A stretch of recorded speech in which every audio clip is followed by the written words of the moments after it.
No, Natalie, when the bridge got stuck, the university bridge got stuck for 2 days, I said, that's just a perfect answer to our political situation in Seattle. It's like, oh my gosh, we have basically, just similar candidates coming through. The message is the same as before. I don't believe, I mean, I agree with Eric. I mean, Ann Davidson is radical, and I was sort of surprised. I was completely surprised that that anybody would take her seriously, and they did. And the tweets issue that was brought up and pumped through the system by people like Brandy Cruz, who sort of represents or attempts to represent some kind of middle ground and stuff like that, was completely successful. I mean, in a sense that they kept it on the front pages, and they kept it in the newspapers and so forth and so on. And I had a real problem, and it was really hard for me to dive into the tweets issue, because it's really hard to tell people that not everybody loves the police. I mean, people really do hate the police, and I'm sorry that you have to live in a world where this is a fact of life for a lot of people. And so I didn't find anything about our tweets to be offensive in any kind of way, unless you like completely believe that somehow the system that you live in works for everybody, right? And if you're under that particular construction, that kind of social construction, yeah, those tweets are going to bother you, right? But if they're not, and I felt, you're going to see them as like, oh yeah, that's right, that's pretty much how sometimes people really feel about the way our society is organized. And so anyway, and yeah. And I did a substantive interview. I mean, I have mixed feelings about the tweets. I mean, I think that if I was to run for office, well, I would never run for office because for all kinds of reasons. But one of the things that I would advise somebody else to do if they were running for office is like look at your old tweets and scrub them. I think that that probably would have been a good idea. But but I'm not going to tell anybody, like, if they feel passionately about keeping their comments on the record, great. That's that's legitimate too. I just think like there's a big, I mean, I did a substantive interview with Nicole Thomas Kennedy that got actually a lot of readership, which was great. I was really, really gratified by that. But again, like, it just felt like there wasn't a lot of, there weren't like, there should have been a dozen of those with both candidates. And with Pete Holmes before the primary, because let's remember, like, I think a lot of people were assuming that he was going to make it through. And, me with my resources, I regret that I wasn't able to cover the race before, but like Seattle Times with its resources and, Como and Cairo and like all the other, people that have like multiple reporters, why weren't they having substantive interviews with the candidates for city attorney before, this outcome that, then all the kind of people in the moderate left were bemoaning, like, oh my God, we have to vote between, this Republican and this, and this super lefty. So I think, I don't know if the media is that powerful to change people's minds through the sheer power of information, but I think it's a better way to change people's minds than by, just screaming endlessly about the same 5 tweets that you're mad about. Or if anything, change minds by educating, because I think we didn't even get a lot of explainers on what the city attorney's office even did until it was right up until the general election, and people are talking all about misdemeanors. We don't hear anything about the civil side of the city attorney's office, which is, for those who don't know, that's like the city attorney defending the city against lawsuits for policies like progressive taxation. Really important things, which we could thank Pete Holmes for. And as Erica and Charles have said, like, we don't know how Ann Davidson we don't know who she is. Like, we don't know how she will act when faced with some of those critical lawsuits and challenges. It's difficult walking into the interim editor position because the Real Changes, Q&As have been mostly done at that point, and we simply did not get a hold of Ann Davidson. She didn't want to sit down with us, or Sarah Nelson, or Bruce Harrell.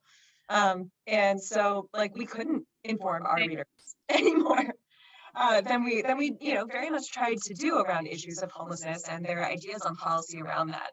And going to individual candidates' websites, I'm not saying it's totally without value, but like it's kind of without value because you could have almost copy pasted some of their statements from website to website and never known the difference. Yeah, I mean, everybody sort of has to remember that just last year, Compassion Seattle, what the hell was that thing called? Compassion Seattle. Seattle. Yeah, 29. Yeah, that thing went down in flames. And so, there's this, I mean, there is this whole thing where, and I sort of expect that a lot of the silence, right, the reticence on the part of what I call the Seattle right in this particular sequence was the understanding that you didn't really want to get too deep into that stuff because it has not worked as well before. And I mean, Bruce Harrell did show up in parks and Green Lake famously, and made a point of talking about and making it clear that he was signaling to a lot of the people on the Seattle right that he had a particular position and so on and so on. But I never had a clear idea of what exactly he was going to do, except when he became he has a very pastorly way of addressing issues, meaning that he seems to get poetic at times, and so I don't understand where he stands on an issue, and so forth and so on. If the judge hadn't knocked it out of the ballot in general, I mean, do you think it seems to me that Compassion Seattle kind of like won in absentia a little bit? Yeah, well, Bruce Harrell adopted it as his homelessness policy. I mean, I think that all the polling showed that it probably would have won on the ballot if it had made it onto the ballot. Mm-hmm. But didn't the judge who? Oh, sorry. Oh, that's okay. Oh, I think the judge who struck it down said she would have voted for it if it was on the ballot. Yeah, I mean, it was a very popular concept because it sounds, I mean, the ballot title sounds great, right? But it did win in absentia because Harrell adopted every element of it, every substantive element of it as his homelessness plan. So that is now, the foundation of the homelessness plan for the mayor of Seattle. So we effectively have adopted Compassion Seattle by electing Bruce Harrell. I also think Compassion Seattle allowed for, or there was another strategy behind that, which was, if we remember way back to the beginning of this election cycle, when the Seattle Chamber of Commerce announced that they wouldn't be making endorsements and they wouldn't be making PAC or spending on candidates because all of their candidates lost basically in 2019. I think Compassion Seattle was a way for the chamber and those ideals to have a voice and to reflect back on the city council, because Compassion Seattle was all about how the Seattle City Council had not acted on homelessness, and through this unfunded charter mandate, the city would finally have to act on homelessness. And I think through that, if it hadn't failed and gone up in flames, and then also Gonzalez's candidacy in the general, and even the Recall Sawant campaign, this kind of right mentality has been able to keep the Seattle City Council within the news cycle, within the conversation. And so even though the majority of the council was not up for election, throughout the campaigns, we're seeing Sarah Nelson versus basically the city council, and Bruce Harrell versus the city council. And so that it just lended itself to that narrative. Do you think that would have played out differently if the incumbent had been on the ballot? That if somebody had been on the ballot that had to, stand up for their record and like actually talk about what they had done around homelessness versus what the council had been saying about homelessness, that we would have had a different conversation? That's a great question. I would love to peek into that parallel universe where Jenny Durkin was running and see how that played out. but I don't know. Somehow Jenny Durkan was able to kind of skate responsibility or skirt responsibility, I think, for a lot of what have been her actions or lack thereof during her mayorship.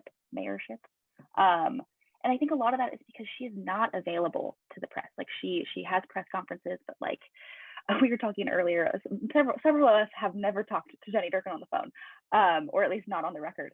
And the city council, on the other hand, is so available. They have public meetings nearly every day. They're the face of these policies, even if they don't have the actual power to enact them.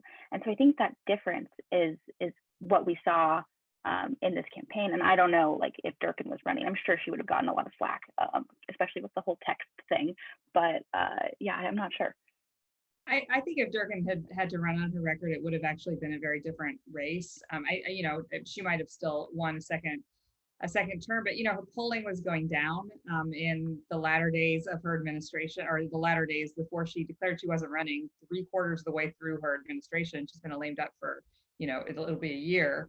But you know, I mean, I think that a lot of the stuff she has done has not been very popular, broadly speaking. And I think that, you know, in particular, you know, if the issue of this election was homeless encampments, and you know, and conflated with that the idea of crime and property crime, and I think that those are, you know, like homelessness and low-level crime are related, but they're not the same thing.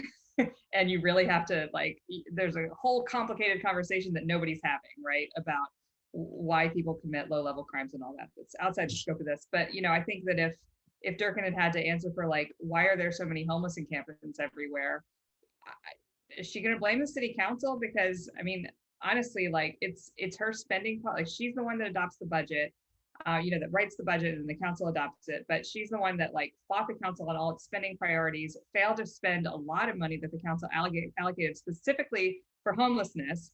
And you know, and I think but again, like, that's a matter of, does the press ask those tough questions, or do they just go, like, running after her opponent because she did an ad that was controversial, and that's the only thing we talk about for the last week of the election. And that's been always a difficulty from the get-go, has been, you know, it's hard, it's easy to throw out slogans, or to point out, you know, just what the situation looks like, to blame visible people like Sawant and so forth and so on. It is much easier to do that than it is to actually look at the complicated processes, right, that are involved in local and city politics. And you know, you have to, I mean, I have to say that even when I, you know, that to read something that is, you know, even Erica, I have to say this to you, that when I read your stuff, I have to put some time aside because I know I'm going in deep, right? And you know what I mean? And I know that. And, you know, a lot of people, you know, will not spend that time to really get a grip on what the issues are and how they are evolving and so forth and so on, and who has the real power, who doesn't have the power, who is just a face, who is working the background. And also, you know, there's so many things when you're reading about the homeless crisis, there are just so many pieces that they're just left out in most discussions. I mean, wholesale left out.